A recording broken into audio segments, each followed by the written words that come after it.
Bom, meu nome é Herbert, sou ex-CEO da Lag Express, uma empresa regional aqui de Goiás, e no início dos anos 2000, possuía uma dívida milionária e que em 2020 nós vendemos para uma multinacional.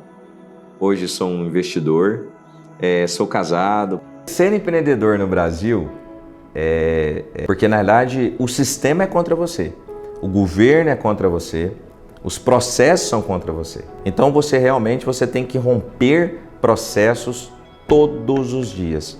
E eu vou até um pouco mais, né? Eu não perdi só o meu pai aos 27 anos, eu perdi a minha mãe aos 15.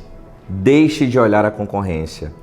Entenda claramente o seu centro de custo pessoal, porque o concorrente muitas vezes é muito amador.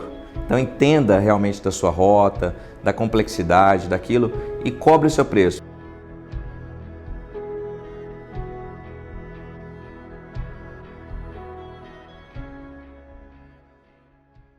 A minha infância foi uma infância relativamente... Bom, vamos separar até os 10 anos, né? Até os 10 anos eu tive uma infância como qualquer outra criança, brincava, divertia, mas uma infância pobre, né? A nossa família realmente era muito humilde. Todos os meus tios, tanto de parte pai quanto de parte mãe, pessoas muito humildes, muito simples. E meu pai também, assim como a minha mãe, também eram muito simples. Meu pai é um policial rodoviário federal com sonhos, um empreendedor nato. E nós crescemos ali, eu e minha irmã, né? Tanto é que assim, os primeiros 9 anos aproximadamente, nós moramos em ruas de chão, né? Afastadas, em bairros bem afastados de Goiânia, que hoje são centralizados, mas que naquela época eram muito afastados, né? Então a nossa infância foi uma infância de luta ali, de limitações, de várias limitações, eu não podia tudo que eu queria, mas tínhamos o básico. Meu pai, apesar de toda a dificuldade, sempre investiu em escolaridade para mim e para minha irmã, porque mesmo nós morando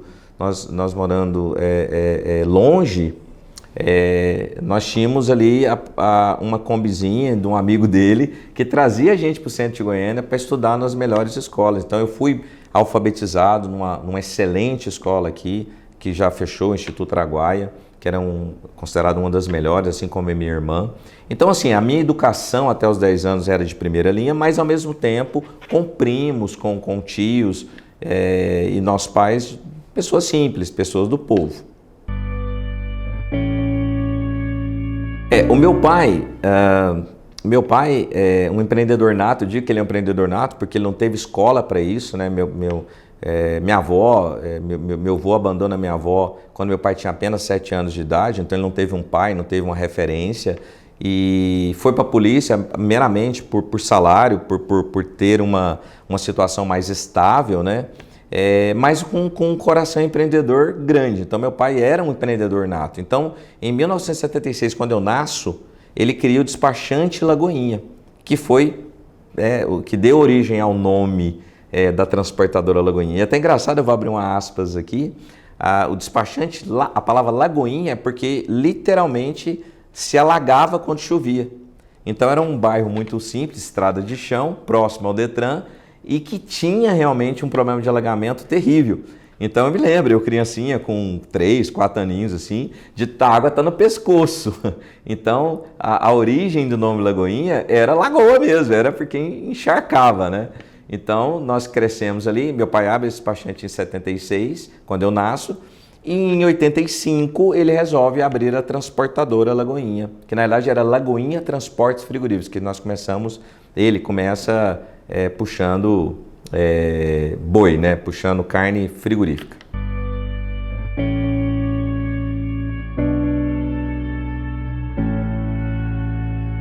O meu pai me obriga mesmo, né, assim, né, em caráter... Porque você imagina, uma criança de 10 anos, eu estava querendo jogar bola, não vamos ser hipócrita, né?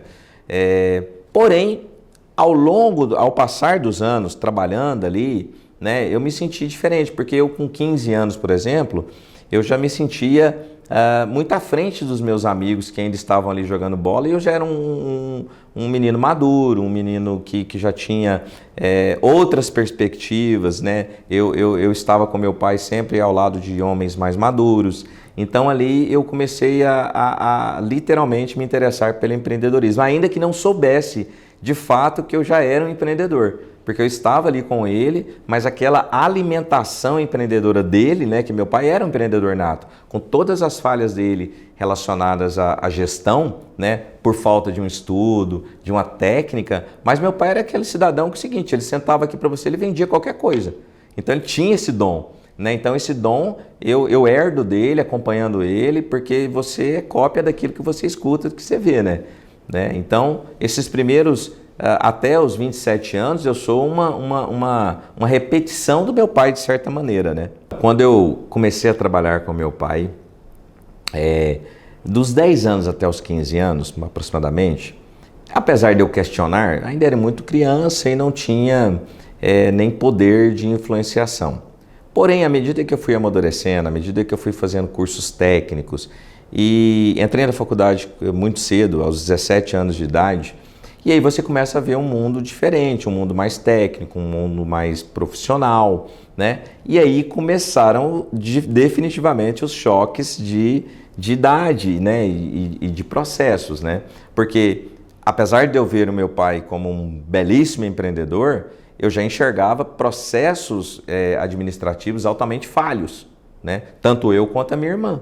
E aí, mas eu era o mais questionador, e foi aí justamente que a gente começa a ter grandes divergências no negócio familiar, né? Que culminou inclusive de eu ficar afastado 1 ano fora da organização, né? Justamente por esse motivo, porque eu já enxergava com muita clareza alguns porquês que a empresa já vinha enfrentando dificuldade, porque essa dificuldade do meu pai, ela começa em 1992 e ela cai de paraquedas na minha mão lá em 2003, então não foi um processo, ele abre a transportadora em 1985, ele cresce de forma exponencial, mas sem lastro.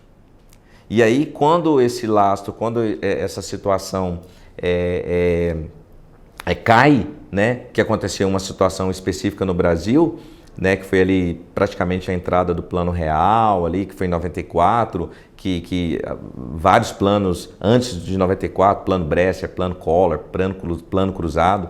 Então todas essas situações culminaram com aquele crescimento exponencial, caísse tudo novamente por falta de lastro. Então ser empreendedor, você pode e deve crescer, mas não tem como você crescer sem uma estrutura administrativa que dê lastro para que ela, né, se sustente. Então, esse choque de visões, né, do jovem e do homem maduro, digamos assim, para nós aconteceu, então, num primeiro momento ali entre os 15 até os 21 anos de idade, quando eu culmino na saída da organização por 1 ano, mas de uma forma natural, o que aconteceu? Quando ele me chama novamente, que ele percebe realmente que eu estava fazendo falta e que eu tinha ideias mirabolantes, mas que faziam sentido, ele diz para mim, olha, vai para São Paulo, aplica suas teorias mirabolantes, mais ou menos isso que ele disse comigo na época, e você lá nessa filial, você vai fazendo o que você realmente entende que é correto. E foi um presente de Deus mesmo nas nossas vidas. Por quê? Porque ali eu reato, né, o nosso relacionamento, né, de uma maneira ímpar, né? Por quê? Porque ele permite realmente que eu comece a aplicar aquelas técnicas mais modernas, eu começo a fazer novos cursos e ele permite. Então, você fica ali, eu fico de 98 até 2003, onde a filial de São Paulo engole a filial de Goiânia. Então, assim, lá era filial, passou a ser uma filial, uma super matriz, porque os processos eram tão sólidos já em São Paulo, já nessa época, que a matriz ficou pequena. Então, em apenas 5 anos. Por isso que eu digo que o estudo, né, liberta, né? E isso eu devo a ele, porque ele veio de uma família humilde, saiu do interior de Goiás, com a mãe, trazendo 7 galinhas, os irmãos, não estudou, não teve oportunidade. Meu pai era um homem que tinha 8ª série, salvo me engano, não tenho certeza, mas não chegou a concluir nem o 3º ano, nem o 2º grau. E já para mim, para minha irmã, ele oferece essa oportunidade, porque ele sabia de uma maneira, do jeito dele, que aquilo me libertaria. Então, aquilo fez a diferença. Então, apesar de ter dado esse choque de gestão, a oportunidade que ele nos deu, a mim e a minha irmã, foi o que tornou o diferencial no crescimento depois, numa segunda fase da Translag.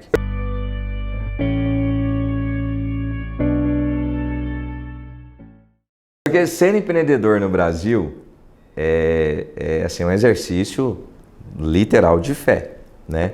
Porque, na verdade, o sistema é contra você, o governo é contra você, os processos são contra você, né? Então, você tem que romper processos todos os dias, né? A cultura vai contra você, porque, ao contrário de países que já entenderam que o empreendedorismo salva e que ele gera renda, que ele gera empregos e que a economia cresce e que se prospera, aqui no Brasil, infelizmente, você tem a política, né, com a visão distorcida. Então, ser empreendedor no Brasil, primeira coisa, vale a pena, mas você tem que ter muita resiliência, muita fé, muita vontade. Você precisa realmente romper com preconceitos todos os seus dias. Então você tem que lidar muitas vezes num órgão público que o cidadão não conhece absolutamente nada do seu negócio. Você vê lá que a situação dele é muito pior do que a sua, mas ele não te dá licença. Muitas vezes tem dificuldades do seu colaborador que no dia a dia ali também tem as suas particularidades, que está lá com problemas familiares. Então, você conciliar pessoas, processos, software, gente, governo, não é uma tarefa fácil. Mas com fé, com firmeza, você chega lá.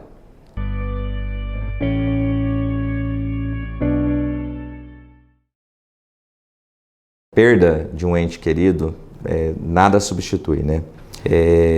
E eu vou até um pouco mais, né? Eu não perdi só o meu pai aos 27 anos, eu perdi a minha mãe aos 15. Então, imagina você, um jovem de 15 anos, perder a mãe de uma maneira trágica. Então, a morte, ela é insubstituível, aquela pessoa é insubstituível, mas a vida segue, né? Então, qual a mensagem que eu queria dizer? Assim, a gente tem que ser grato, sempre à vida. A gratidão, ela tem que estar com você, entendendo que você ficou, não tem outra saída, que você tem que romper, você tem que seguir em frente. Foi difícil? Foi. É difícil? É. Até hoje, você acha que eu com 47 anos não queria... Meu pai tinha uma diferença de 20 anos comigo, 20 e poucos anos. Quer dizer, eu estaria hoje com 68, 69 anos. Lógico que eu queria estar com meu pai aqui hoje, eu tenho dúvidas até hoje. Paizão, e aí? Eu queria, mas o mundo não acaba, né? A tecnologia está fazendo com que nós vivamos hoje 100 anos, né? Então, a gratidão à vida, gratidão e olhar para frente sabendo que você tem uma família, tem irmãos e que você não é só. Eu continuei morando em São Paulo até 2010. Esse episódio da morte do meu pai ele acontece em 2003, onde a empresa estava com bastante dificuldade financeira. Mas eu supero essa fase da minha vida, é aí que entra Deus, né, propriamente dito, porque sozinho, né, eu digo sozinho porque só tinha eu e minha irmã ficava em Goiânia, eu em São Paulo, junto com a minha família, a Flávia, que foi uma guerreira junto comigo ali, a minha esposa, eu já era casado, já tinha 2 filhos. Então, quando eu olhava para aquela nova família que eu constituí, eu sabia que eu era o responsável e que eu não tinha outra alternativa a não ser seguir. Então, a base que me deu sustentação foi a igreja e a minha família. Transporte é um dos segmentos mais improváveis que existe no mercado, porque você não tem receita estável, né? Porque cliente entra e sai muito rapidamente por N variáveis. Mas Como eu disse, o primeiro desafio que nós enfrentamos foi a credibilidade. Porque você imagina o seguinte, o meu pai falece novo, mas ele já estava à frente da organização há 18 anos, então você tem uma primeira crise, que são os bancos. O banco não sabe quem é você. Então, e a empresa naquele momento estava totalmente alavancada em bancos, né? Então, eu diria para vocês que no meu caso específico, nós ficamos quase 10 anos para primeiramente colocar a casa em ordem e sair da dependência bancária, né? Entendendo que tinha jeito, que era possível, né? Então nós focamos, né? Hoje no meu canal do Instagram eu falo muito isso, né? Você tem que ser livre de banco, né? Empresas que são dependentes de banco, uma coisa é você fazer um financiamento ali tranquilo, que você paga, né, a situação. Outra coisa é você ser literalmente dependendo do capital de terceiros, né? Então, o primeiro passo, a primeira visão que eu e minha irmã tivemos foi de um dia ser o nosso próprio banco. Então, nós trabalhamos assim de forma consciente, tentando dar passos mais seguros, crescendo de forma não exponencial. Era objetivo isso dentro da organização, nós crescermos apenas 15% ou 20% no máximo, porque isso geraria caixa suficiente para que eu honrasse os compromissos, principalmente de curto prazo. O débito total da organização em valores nominais de 2023 equivale a 20 milhões de reais. Esse era o débito ao qual eu e minha irmã assumimos em 2003, sem a mínima perspectiva de geração de caixa. Então ela era uma empresa totalmente para o mercado, uma empresa insolúvel, né? Tanto é que eu procurei alguns contabilistas da época, alguns advogados, e escutei as mágicas mais mirabolantes do mundo, porque a empresa não tinha valor, a empresa era uma situação assim irreversível, né? E aconteceu totalmente o oposto.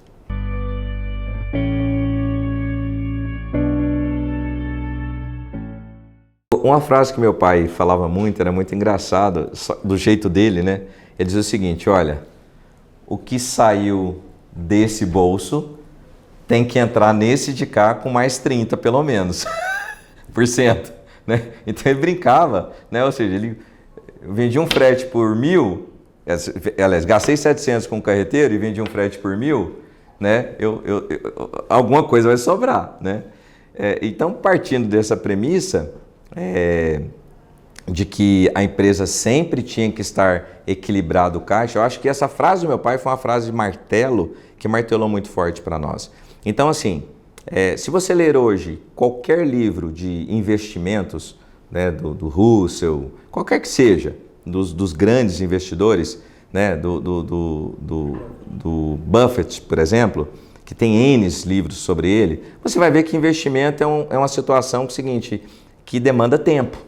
Então você imagina, para que eu preciso crescer 100, 200, 300% ao ano? Qual o sentido disso, né? Sendo que tudo que é feito de forma lastreada, ele tem um crescimento sólido de longo prazo. Então, assim, naturalmente, aí juntou essa frase épica do meu pai e mais os estudos ali que eu tive essa oportunidade de faculdade de entender que aquilo que era sólido, né, era aquilo que tivesse uma base sustentável à medida que se crescesse. E assim foi até a venda. Nós nunca crescemos assim exponencialmente em um ano. Me lembro muito assim, como eu disse, né, meu pai tinha várias pérolas, né? Aos 15, 16 anos, eu nervoso porque ele não tinha me registrado ainda. Pensa, eu já tinha 6 anos de emprego e não tinha um CLT, né? E ele disse assim, você está preocupado com isso? Né? Falei, meu filho, você tem que ser livre. Então você tem que construir na cabeça dele, não se falava em bolsa, mas na cabeça dele é o seguinte, olha, nós vamos fazer imóveis gradativos e você lá, quando você estiver lá com seus 50, 60 anos, você vai ver que tudo fez sentido. Mas isso é gradativo. Você não vai conseguir esse objetivo com 5, 3, 2 anos. Então aquilo foi já um ensinamento do jeito dele, né? Um ensinamento para o meu coração. e que deu certo. Eu estou dizendo que está errado alguém crescer 300%? Não. Se ele tiver equipe, se ele conseguir atualizar aquilo, agora é um risco absurdo, porque se uma empresa que cresce 300%, 400%, 500% ao ano, ela tem uma grande possibilidade de ter uma queda vertiginosa, a não ser que o negócio seja altamente rentável e independente de pessoas, né? A transportadora realmente caiu de paraquedas. Dadas as circunstâncias financeiras, eu não olhava com aquilo com olhos bons, porque eu tinha um fardo financeiro muito grande. Mas à medida que nós conseguimos inverter esse processo para liquidez e para resultado, aí aquilo tudo fez sentido. Eu realmente gostava e gosto, né? Gosto do segmento, da dinâmica, dos processos. Então, assim, nunca tive vontade, tanto é que eu saí agora, já montei outros negócios, mas ainda brilha muito os olhos para o segmento de logística.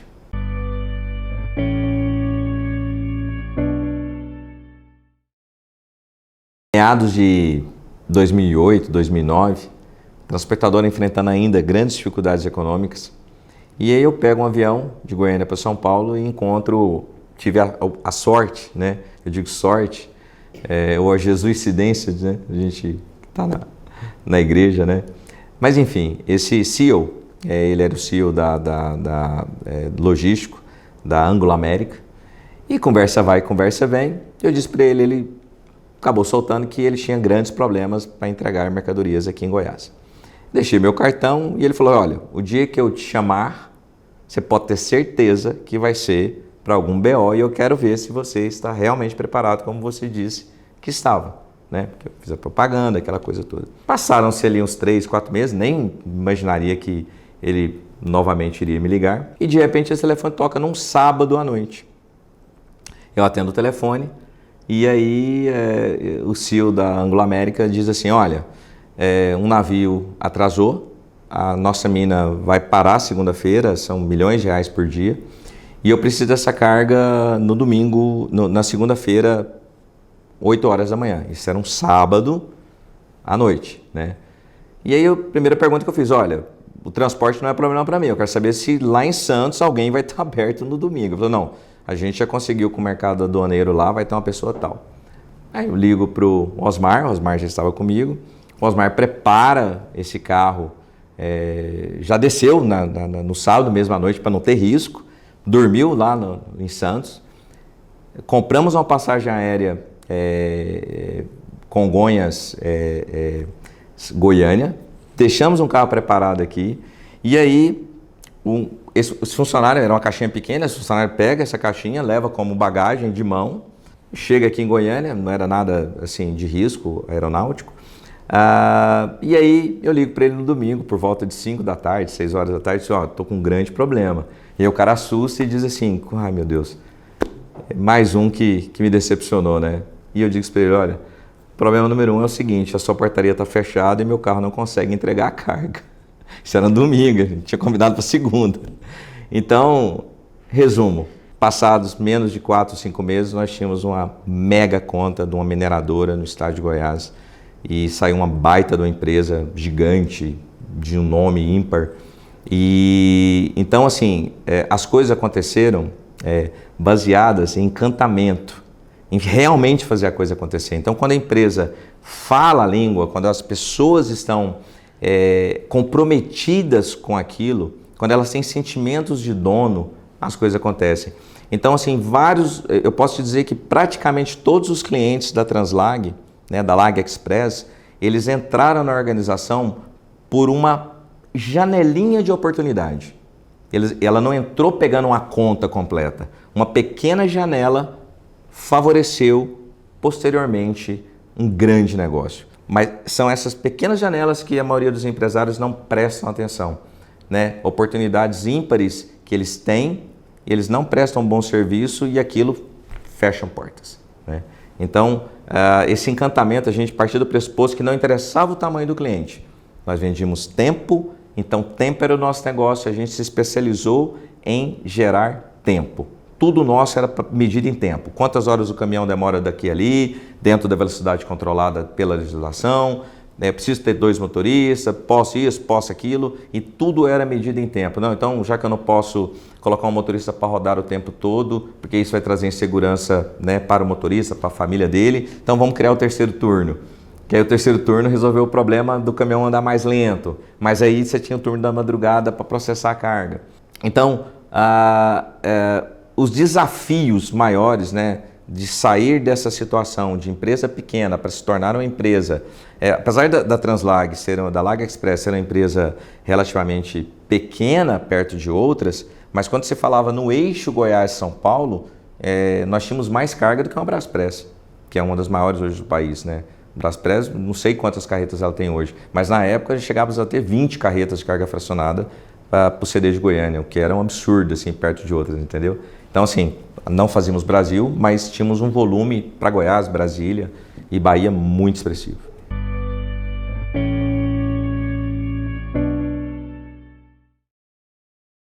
A motivação da venda, primeiramente, partiu de mim mesmo, né? A minha irmã passou por dificuldades pessoais ímpares, né? E eu, nos últimos 8 anos, praticamente, 6 anos finais, né? Eu toquei o negócio muito sozinho, né? Ainda que eu tinha, né, uma equipe ímpar, né? Uma equipe ímpar, mas lembre-se que eu disse, ela cuidava da área financeira, então eu tive que também administrar essa área financeira. Então esse era um dos pontos, eu estava muito cansado. O segundo ponto é que, assim, eu já enxergava que o negócio estava me sugando do seio familiar, né? Então eu queria mais tempo com a minha família, com a minha casa, né? O famoso equity, né? Então eu recebo recursos e eu consigo ter uma vida mais simples, uma vida mais pacata e consigo dar mais atenção, porque não sejamos hipócritas. Durante um certo tempo a família é realmente sacrificada, e ela é sacrificada porque o empreendedor ele vai ter que correr ali e dar aquela acelerada. Agora, não pode ficar o tempo todo e perder a família, né? Então eu entendo que a maneira que o negócio estava evoluindo, eu poderia eventualmente perder a minha família, porque eu já estava realmente muito integrado à máquina. Então nós percebemos assim, numa decisão voltada para a família, né, numa decisão voltada para a família da Aline, em comum acordo, né, nós optamos por realmente, e recebemos uma bela de uma oferta da companhia BBM, está aí aberta, é mercado aberto, né? Na realidade ela tentou comprar a companhia em 2018, depois tentou de novo em 2019, combinando realmente com a venda a partir de 2020, né? Mas foi uma decisão de paz, uma decisão entre famílias, não houve briga, não houve desentendimento, ambos queriam, e foi uma experiência espetacular, né? Um aprendizado para toda a vida. Estou feliz, né, tive meus erros, porque você sai de uma caixinha chamada transporte, você vai para outras caixinhas, né, de outros negócios e mais aprendizado, e continua aqui aprendendo cada vez mais, lendo, meditando e aprendendo novas coisas. Olha, eu acho que a palavra que resume, na verdade eu queria falar 2 palavras, as palavras que resumem, né, até onde eu cheguei aqui. O próprio nome da PHS: profissionalismo, honestidade e sucesso. Então, eu definiria o sucesso como o fechamento, mas nada disso teria acontecido sem o profissionalismo e sem a honestidade, né? A honestidade, para mim, ela é inegociável. Então, é uma das culturas que nós trabalhamos muito forte desde 2003, foi realmente imputar uma cultura de honestidade não relativa, né? Dar um exemplo real. Todos os motoristas andavam com R$50 na carteira por viagem para entregar para o guarda. E a gente começou a ver que aquilo ia só crescendo, e eu recebi ser dado, né? Não está certo. Se o caminhão tem que ser multado, ele tem que ser multado. Então uma das primeiras coisas que nós mudamos, tira o dinheiro, não existe isso. E realmente vieram N multas de todas as maneiras. Algumas a gente sabendo até que eram até propositais, né? Parou lá e falou, multa mesmo. Mas a médio não, a curtíssimo prazo a coisa acabou e a gente saiu fora dessa política, porque se estávamos errados, com a seta errada, com o pneu rasgado, alguma coisa que estivesse errado na carreta, teria que ser corrigido. Então, ações simples, mas de processos que infelizmente nós, né, culturalmente, achamos que faz parte, que é comum, mas e que, na minha percepção, não dá sustentabilidade de médio e longo prazo. As empresas que você vê centenárias, elas não negociam as suas ações. Então é preto no branco, é ou não é. O que é certo, o que não é, não é. Ética. A recomendação que eu dou para quem está no segmento de transporte, logística, primeiro, atentem-se com a liquidez corrente, né? Nós temos visto diversas empresas alongando os prazos de pagamento, mas nós sabemos, né, quando eu digo nós, porque eu fiquei muitos anos no segmento, as despesas que são folhas de pagamento, diesel e impostos, que representam quase 70%, 60% a depender do tipo de transportadora, você não consegue alongar. Você trabalha aí com prazo médio de 20, 25, 30 dias no máximo. Então, a liquidez corrente, quer dizer, antecipar o recurso junto ao seu fornecedor, esse é um ponto de atenção primário. Segundo, deixe de olhar a concorrência. Entenda claramente o seu centro de custo pessoal, porque o concorrente muitas vezes é muito amador. Então entenda realmente da sua rota, da complexidade daquilo e cobre o seu preço. Eu tenho uma frase muito firme comigo. Eu prefiro ter, se o cliente tem 100 carretas para aquela rota, eu prefiro ter 5 sadias do que as outras 95 com preço ruim. Então, segundo ponto de atenção, então não abra mão da sua precificação profissional, aquela que realmente faz sentido de resultado, tá? E o terceiro ponto, salvo se você já for muito grande, mas se você está começando, comece com uma rota pequena, uma rota, um eixo que a gente chama, né? Para que você entenda quais postos que tem, quais pontos de parada, porque tem muitas informações importantes do processo que você vai precisar, vai ter que ganhar escala. Então, não se atreva a começar, a não ser que você tenha muito recurso e saiba que vai gastar muito dinheiro. Abrir N filiais, abrir vários processos, naturalmente vai te levar a um colapso financeiro. Olha, uma dica, uma recomendação que eu dou sempre para o empreendedor é o primeiro, não se preocupa que a crise tem sempre. Então, a crise, ela é inerente à vida, ela é inerente ao negócio. Então, não se preocupe que ela vai passar. Então, tenha resiliência, tenha fé, tenha consistência, sabendo que você vai romper. Então, quando ela chegar, olhe para ela, não tenha medo, porque quando você corre da crise, você se esconde e você não cria ações para solucionar aquele momento de dificuldade que você está passando. Então, e que ser empreendedor no Brasil, não é só no Brasil, em qualquer parte do mundo, porque assim como no Brasil, qualquer lugar do mundo, as empresas também fecham. E elas fecham por N situações, mas a principal dela é que as pessoas desistem por não achar saída. E as saídas sempre existem.